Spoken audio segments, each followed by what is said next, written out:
Hallelujah. ನಮ್ಮ ಕರ್ತನಾದ ಯೇಸು ಕ್ರಿಸ್ತನ ನಾಮದಲ್ಲಿ ನಿಮ್ಮೆಲ್ಲರಿಗೂ ಶುಭಗಳನ್ನು ತಿಳಿಯಪಡಿಸುತ್ತೇನೆ. ಈ ದಿನ ಭಾನುವಾರ. ಎಚ್ಚರಗೊಂಡಿದ್ದೀರಾ? ದೇವರ ಆಲಯಕ್ಕೆ ಹೋಗುವುದಕ್ಕಾಗಿ ಎಚ್ಚರಗೊಳ್ಳಿರಿ ಎಂಬುದಾಗಿ ನಿಮ್ಮನ್ನು ಎಬ್ಬಿಸುವವನಾಗಿರುತ್ತಾ ದೇವರ ವಾಕ್ಯದೊಂದಿಗೆ ನಿಮ್ಮ ಮುಂದೆ ಬರ್ತೇನೆ. ಬನ್ನಿ ಚಿಕ್ಕ ಪ್ರಾರ್ಥನೆ ಮಾಡೋಣ. ಪರಿಶುದ್ಧ ದೇವರೇ, ನಿಮಗೆ ವಂದನೆಗಳು. ನಿಮ್ಮ ಆಲಯಕ್ಕೆ ಹೋಗಿ ನಿಮ್ಮ ವಾಕ್ಯ ಧ್ಯಾನಿಸಿಕೊಳ್ಳುವುದಕ್ಕಾಗಿಯೂ ಈ ಉದಯಕಾಲ ಸಮಯದಲ್ಲಿ ಮತ್ತೊಂದು ಸಾರಿ ಕರ್ತನ ದಿನದ ಪ್ರಾಮುಖ್ಯತೆಯನ್ನು, ನಿಮ್ಮ ಆಲಯಕ್ಕೆ ಹೋಗಬೇಕಾದ ಅವಶ್ಯಕತೆಯನ್ನು ನಾವು ಜ್ಞಾಪಕ ಮಾಡಿಕೊಳ್ಳಲು ಸಹಾಯ ಮಾಡಿರೆಂದು ಕ್ರಿಸ್ತನ ನಾಮದಲ್ಲಿ ಬೇಡುತ್ತೇನೆ ತಂದೆಯೇ, ಆಮೇನ್. ಭಾನುವಾರ ಅಂದ ಕೂಡಲೇ ಹಾಲಿಡೇ ಎಂಬ ಮಾತು ನಮ್ಮ ಬಾಯಲ್ಲಿ ಬರುತ್ತೆ. ನೀವೆಂದಾದರೂ ಆಲೋಚನೆ ಮಾಡಿದ್ದೀರಾ? ಪ್ರಪಂಚದಾದ್ಯಂತ ಎಷ್ಟೋ ದೇಶಗಳಲ್ಲಿ, ಎಕ್ಸೆಪ್ಟ್ ಫ್ಯೂ ಕಂಟ್ರೀಸ್, ಭಾನುವಾರ ರಜೆಯ ದಿನವನ್ನಾಗಿ ದೇವರು ನೇಮಿಸಿದ್ದಾರೆ. ದೇವರೇ ಖಚಿತವಾಗಿಯೂ ಮಾಡಿದ್ದಾರೆ. ಎದಕ್ಕಾಗಿ? ದೇವರನ್ನು ಆರಾಧಿಸುವುದಕ್ಕಾಗಿ. ಹಾಗಾದರೆ ಎಷ್ಟು ಜನ ಕರ್ತನನ್ನು ಅರಿತುಕೊಂಡಿದ್ದೇವೆ ಎಂದು ಹೇಳುವ ನೀವು, ದೀಕ್ಷಾಸ್ನಾನ ಹೊಂದಿದ್ದೇವೆ ಎಂದು ಹೇಳುವ ನೀವು, ಕ್ರಮ ತಪ್ಪಲಾರದೆ ಪ್ರತಿ ಭಾನುವಾರ ಸಭೆಗೆ ಹೋಗುವಂಥವ್ರು ಎಷ್ಟು ಜನ ಆಗಿದ್ದೀರಿ? ಏನೋ ತಿಂಗಳಿಗೊಂದು ಸಾರಿ ಹೋದ್ರೆ ಸಾಕು ಅಂದುಕೊಳ್ಳುವಂಥವರು, ವರ್ಷಕ್ಕೊಂದು ಸಾರಿ ಹೋದ್ರೆ ಸಾಕಾಗುತ್ತೆ, ಆಯಾ ಸಂದರ್ಭದಲ್ಲಿ ಅವಶ್ಯಕತೆ ಇದ್ದಾಗ ಹೋದ್ರೆ ಸಾಕು ಅಂದುಕೊಳ್ಳುವವರು ಕೆಲವರಿದ್ದಾರೆ. ಆದರೆ 6 ದಿನಗಳವರೆಗೂ ನಿಮ್ಮ ಶರೀರ ಅವಶ್ಯಕತೆಗಳಿಗೋಸ್ಕರ ಪ್ರಯಾಸ ಪಡೀರಿ. 7ನೆಯ ದಿನದಲ್ಲಿ ನಿಮ್ಮ ಶರೀರಕ್ಕೆ ವಿಶ್ರಾಂತಿ, ನಿಮ್ಮ ಆಧ್ಯಾತ್ಮಿಕ ಜೀವಿತಕ್ಕೆ ಬಲ ಉಂಟಾಗುವ ಹಾಗೆ ನನ್ನ ಸನ್ನಿಧಿಗೆ ಬನ್ನಿರಿ, ನನ್ನೊಂದಿಗೆ ಸೇರಿ ಆನಂದಿಸಿರಿ. ವಿಶ್ರಾಂತಿ ಅಂದರೆ ಅರ್ಥವೇನು ಪ್ರಿಯರೇ? ನಿದ್ರೆ ಮಾಡುವಂಥದ್ದಲ್ಲ. ನಿದ್ರೆ ಹೋಗುವುದಕ್ಕೆ ನಿದ್ರೆ ಹೋಗುವುದು ಅನ್ನಬಹುದು. ವಿಶ್ರಾಂತಿ ಅಂದರೆ ರಿಲ್ಯಾಕ್ಸ್. ಹಾಯಾಗಿ ನೀವು ನಿಮ್ಮ ಕುಟುಂಬದೊಂದಿಗೆ, ನಿಮ್ಮ ಮಕ್ಕಳೊಂದಿಗೆ ಹೇಗೆ ಆಡಿಕೊಳ್ಳುತ್ತೀರೋ ಹಾಗೆಯೇ ದೇವರ ಮಕ್ಕಳಾಗಿ ದೇವರ ಸನ್ನಿಧಿಗೆ ಹೋಗಿ ಆ ದೇವರನ್ನು ಜ್ಞಾಪಕ ಮಾಡಿಕೊಂಡು, ಆ ದೇವರ ಪ್ರೀತಿಯನ್ನು ಜ್ಞಾಪಕ ಮಾಡಿಕೊಂಡು, ಆತನು ಮಾಡಿದ ಕಾರ್ಯಗಳನ್ನು ಜ್ಞಾಪಕ ಮಾಡಿಕೊಳ್ಳಲು ಆಲಯಕ್ಕೆ ಹೋಗಬೇಕು. ಆಲಯಕ್ಕೆ ಹೋಗುತ್ತಿರುವಾಗ ನಮ್ಮ ಹೃದಯದ ತುಂಬ ಸ್ತುತಿ ಇರಬೇಕು, ಕೃತಜ್ಞತೆ ಇರಬೇಕು.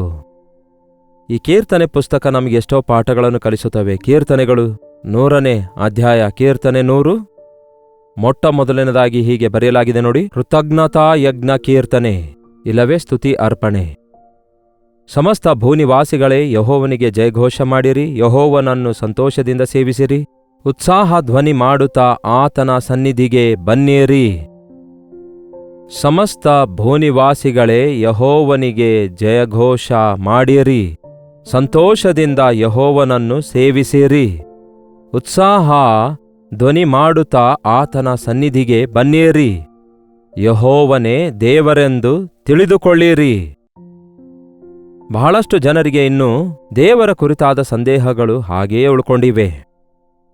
ಯಾರೋ ನಮಗೆ ಕೆಲವೊಂದು ಡೊಂಕಾದ ಪ್ರಶ್ನೆಗಳು ಕೇಳಿದ್ದಕ್ಕೆ ನಮಗೆ ಸರಿಯಾದ ಉತ್ತರ ಸಿಗಲಾರದಕ್ಕೆ ಅವಿಶ್ವಾಸಿಗಳಾಗಿ ಬಿಡ್ತಿದ್ದೇವೆ. ದೇವರು ಯಾರು? ಯೆಹೋವ ದೇವರೋ ಅಥವಾ ಯೇಸುಕ್ರಿಸ್ತನೋ ಎಂದು ಹೀಗೆ ಹುಚ್ಚುಚ್ಚಾದ, ಅನವಶ್ಯಕವಾದ, ಅರ್ಥವಿಲ್ಲದಂತಹ ವಾದಗಳು ನಡೆಯುತ್ತವಲ್ಲವೇ? ನೀವು ಆಧ್ಯಾತ್ಮಿಕವಾಗಿ ಜನಿಸಿರುವ ವ್ಯಕ್ತಿಯಾಗಿರೋದಾದರೆ, ದೇವರೊಂದಿಗೆ ಸಹವಾಸ ಮಾಡುವಂತಹ ಪ್ರಾರ್ಥನೆಯ ಜೀವಿತವುಳ್ಳವರಾಗಿರುವುದಾದರೆ, ನೀವು ಆತನ ಪರಿಶುದ್ಧ ಸತ್ಯವೇದವನ್ನು ಕುಲಂಕುಷವಾಗಿ ಪಠಿಸಿ ಧ್ಯಾನಿಸುವಂಥವರಾಗಿರುವುದಾದರೆ, ಪವಿತ್ರಾತ್ಮನು ನಮಗೆ ಅವಗಾಹನ ಆಗುವ ರೀತಿಯಲ್ಲಿ ಆತನ ಸನ್ನಿಧಿಯಲ್ಲಿ ಆತನ ಮಾತುಗಳನ್ನು ನಾವು ಅರ್ಥ ಮಾಡಿಕೊಳ್ಳುವಂತೆ ಮಾಡುವುದರಿಂದ ಇನ್ನು ಯಾವುದೇ ಸಂದೇಹ ನಮಗಿರುವುದಿಲ್ಲ. ಅಕ್ಷರಾನುಸಾರವಾಗಿ ಅಂದರೆ ಡಿಟೇಲ್ಡ್ ಆಗಿ ಒಂದು ಪ್ರಾಕ್ಟಿಕಲ್ ಲ್ಯಾಬ್ನಲ್ಲಿ ನಡೆದಂತೆ ನಮಗೆ ಈ ರೀತಿ ಯಾವುದೇ ನಿರೂಪಣೆಯ ಅವಶ್ಯಕತೆ ಇಲ್ಲ. ಅಷ್ಟಕ್ಕೂ ಯೇಸು ಕ್ರಿಸ್ತನು ಕಲಿಸಿಕೊಟ್ಟಿರುವಂಥದ್ದೇ ನಂಬಿಕೆಯಾಗಿದೆ. ನಂಬಿಕೆ ಅಂದರೆ ಕಾಣದೇ ಇರುವಂಥದ್ದು ಇದೆ ಎಂಬುದಾಗಿ ರುಜುವಿನ ಮೂಲಕ ನಂಬುವಂಥದ್ದಾಗಿದೆ. ಅಷ್ಟೇ ಅಲ್ಲ, ನಿರೀಕ್ಷಿಸುವವುಗಳ ನಿಜ ಸ್ವರೂಪವಾಗಿದೆ ನಂಬಿಕೆ.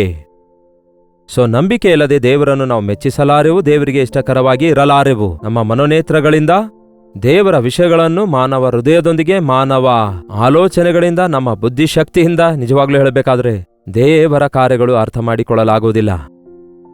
ಅಷ್ಟಕ್ಕೂ ಭಾನುವಾರ ನಾವು ದೇವರ ಆಲಯಕ್ಕೆ ಹೋಗುವುದೇ ನಮ್ಮ ಆಧ್ಯಾತ್ಮಿಕ ಜೀವಿತದಲ್ಲಿ ಬೆಳಗಿಸಲ್ಪಡುವುದಕ್ಕಾಗಿ, ಉಜ್ಜೀವಿಸಲ್ಪಡುವುದಕ್ಕಾಗಿ, ಬಲಗೊಳ್ಳುವುದಕ್ಕಾಗಿ, ಆಧ್ಯಾತ್ಮಿಕ ಚಿಂತನೆ ಉಳ್ಳವರಾಗಿ, ಅದ್ಭುತನಾದ ದೇವರ ಕಾರ್ಯಗಳನ್ನು ಅರಿತುಕೊಳ್ಳುವುದಕ್ಕಾಗಿ.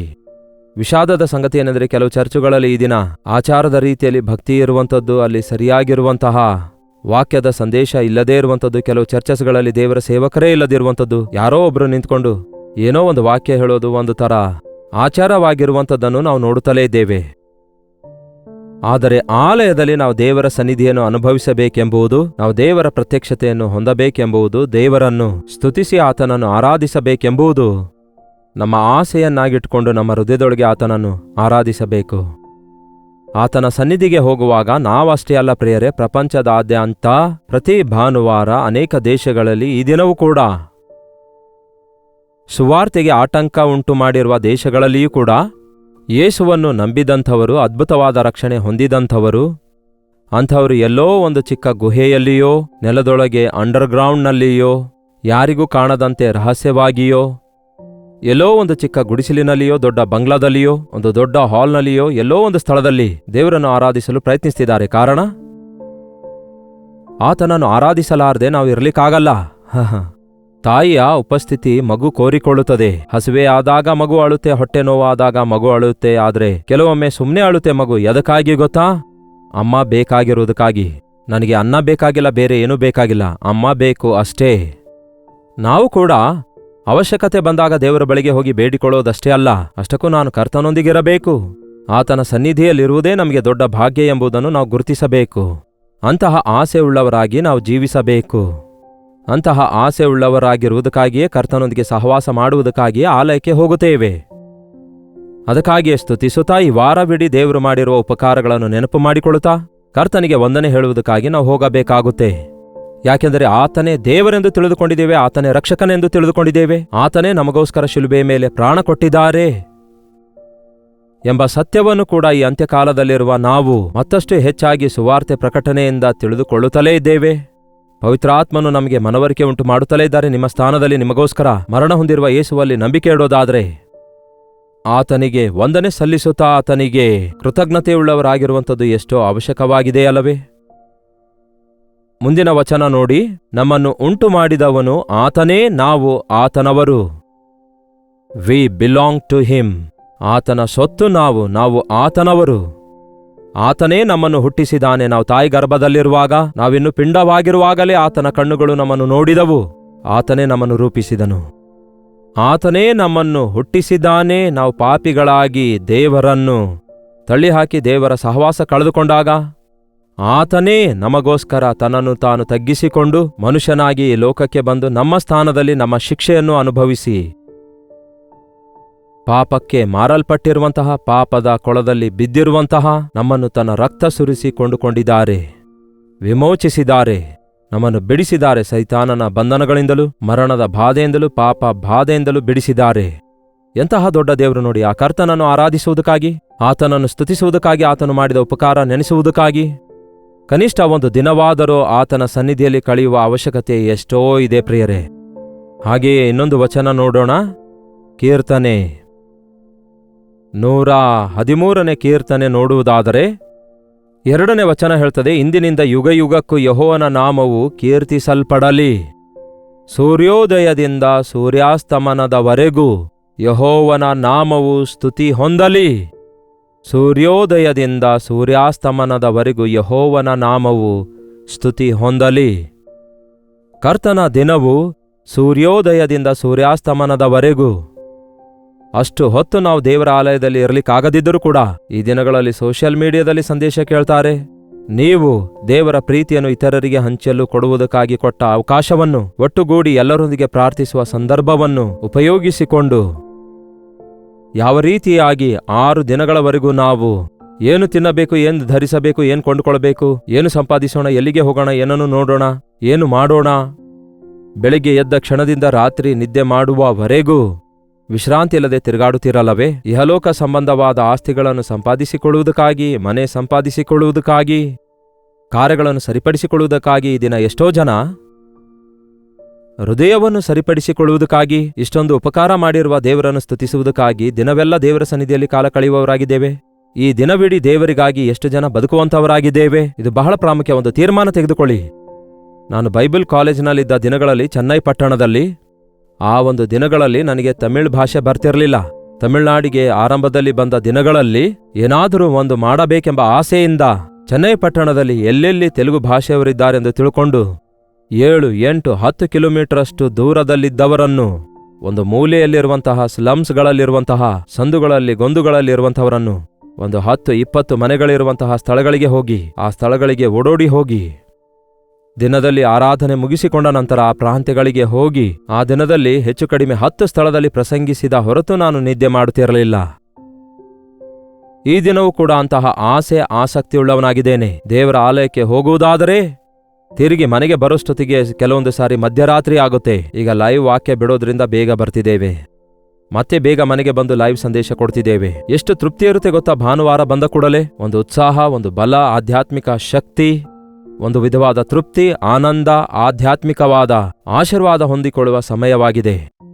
ಏನೋ ಸ್ವಲ್ಪ ಹೊತ್ತು ಆಲಯಕ್ಕೆ ಹೋಗಿ ಬಂದು ಏನೋ ಪಿಕ್ನಿಕ್ ಹೋಗುವುದಕ್ಕಾಗಲಿ, ಸುತ್ತಾಡಲು ಹೋಗುವುದಕ್ಕಾಗಲಿ, ತಿಂದು ಕುಡಿಯುವುದಕ್ಕಾಗಿ ನೀವು ವ್ಯರ್ಥ ಮಾಡಿಕೊಳ್ತಾ ಇದ್ದೀರೇನೋ ಈ ಭಾನುವಾರ. ಸೂರ್ಯೋದಯದಿಂದ ಸೂರ್ಯಾಸ್ತಮನದವರೆಗೂ ಕರ್ತನನ್ನು ಘನಪಡಿಸಿರಿ, ಪ್ರಾರ್ಥಿಸಿರಿ, ಸ್ತುತಿಸಿರಿ, ದೇವರ ಆಲಯಕ್ಕೆ ಹೋಗಿರಿ, ಸುವಾರ್ತೆಯನ್ನು ಪ್ರಕಟಿಸಿರಿ. ಪ್ರೀತಿಯಿಂದ, ಕ್ರಿಸ್ತನ ಪ್ರೀತಿಯಿಂದ ತುಂಬಲ್ಪಟ್ಟವರಾಗಿ ಅವಶ್ಯಕತೆಯಲ್ಲಿದ್ದವರನ್ನು ಮೈಕ್ ಹಿಡ್ಕೊಂಡು ದೊಡ್ಡ ದೊಡ್ಡ ಪ್ರಸಂಗ ಮಾಡುವ ಅಗತ್ಯವಿಲ್ಲ. ಮೈಕ್ ಹಿಡ್ಕೊಂಡು ರೋಡ್ ಮೇಲೆ ತಿರುಗುವ ಅಗತ್ಯವಿಲ್ಲ. ಅನಾರೋಗ್ಯದಿಂದ ಹಾಸ್ಪಿಟಲ್ನಲ್ಲಿದ್ದವರ ಬಳಿಗೆ ಹೋಗಿ, ಬಡವರಾಗಿ ಅನಾಥಾಶ್ರಮದಲ್ಲಿದ್ದವರ ಬಳಿಗೆ ಹೋಗಿ, ರೋಡ್ಗಳ ಮೇಲೆ ದಿಕ್ಕಿಲ್ಲದವರಾಗಿ ಭಿಕ್ಷೆಗಾರರಾಗಿ ಕೂತಿರುವವರ ಬಳಿಗೆ ಹೋಗಿ, ಆ ರೈಲ್ವೆ ಸ್ಟೇಷನ್ ಹತ್ತಿರ ಇಲ್ಲವೇ ಒಂದು ಮರದ ಕೆಳಗೆ, ನಮ್ಮ ಚೆನ್ನೈ ಅಂತಹ ಪಟ್ಟಣದಲ್ಲಿ ಬಹಳ ಗುಂಪು ಗುಂಪಾಗಿ ಇಂತಹ ಜನರನ್ನು ನಾವು ನೋಡ್ತೇವೆ. 1 to 1 ಯಾರಿಗೇ ಆಗಲಿ ಯೇಸುವಿನ ಕುರಿತು ಹೇಳಬೇಕು ಎಂಬ ಆಸೆ ನಮಗಿರಬೇಕು. ಸೂರ್ಯೋದಯದಿಂದ ಸೂರ್ಯಾಸ್ತಮನದವರೆಗೂ ಯೆಹೋವನ ನಾಮವು ಸ್ತುತಿ ಹೊಂದಲ್ಪಡಲಿ. ಯೆಹೋವ ನಾಮವು ಸ್ತುತಿ ಹೊಂದಲ್ಪಡಲಿ. ಆತನ ನಾಮ ಸ್ತುತಿ ಹೊಂದಲಿ. ಇನ್ನೊಂದು ಮಾತು 7ನೇ ವಚನದಲ್ಲಿದೆ ನೋಡಿ, ಆತನು ದೀನರನ್ನು ಧೂಳಿಯಿಂದ ಎಬ್ಬಿಸುವನು ಮತ್ತು ಬಡವರನ್ನು ತಿಪ್ಪೆಯಿಂದ ಎತ್ತುವನು.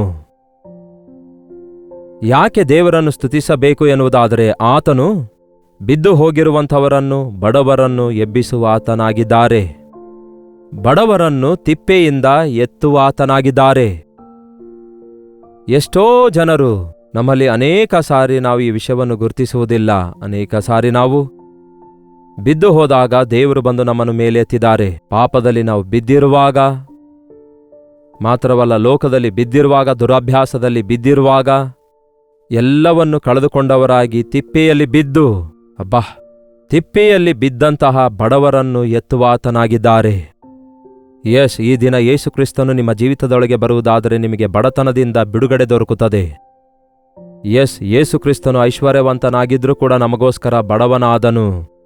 ಆತನು ಕಳೆದುಕೊಂಡಿರುವಂತಹ ಆತನ ಐಶ್ವರ್ಯವನ್ನು, ಆತನು ಬಿಟ್ಟಿರುವುದನ್ನು ನಮಗೆ ಕೊಡುವುದಕ್ಕಾಗಿ, ತನ್ನ ಬಡತನದಿಂದ ನಮ್ಮನ್ನು ಐಶ್ವರ್ಯವಂತರನ್ನಾಗಿ ಮಾಡುವುದಕ್ಕಾಗಿ ಆತನು ಈ ಲೋಕಕ್ಕೆ ಬಂದಿದ್ದಾನೆಂಬುದನ್ನು ಗುರುತಿಸಿ ಆತನಿಗೆ ಧನ್ಯವಾದ ಸಲ್ಲಿಸುತ್ತಾ ಆರಾಧಿಸುವುದಾದರೆ, ಪ್ರತಿ ಭಾನುವಾರ ನಿಮ್ಮ ಜೀವಿತದಲ್ಲಿ ಒಂದು ವಿಧವಾದ ಅಭಿವೃದ್ಧಿ ಉಂಟು ಮಾಡುವಂತಹ, ದಿವ್ಯದಾನ ತರುವಂತಹ, ಅತ್ಯಧಿಕ ಆಶೀರ್ವಾದ ಹೊಂದುವಂತಹ ಸಮಯವಾಗಿರುತ್ತೆ.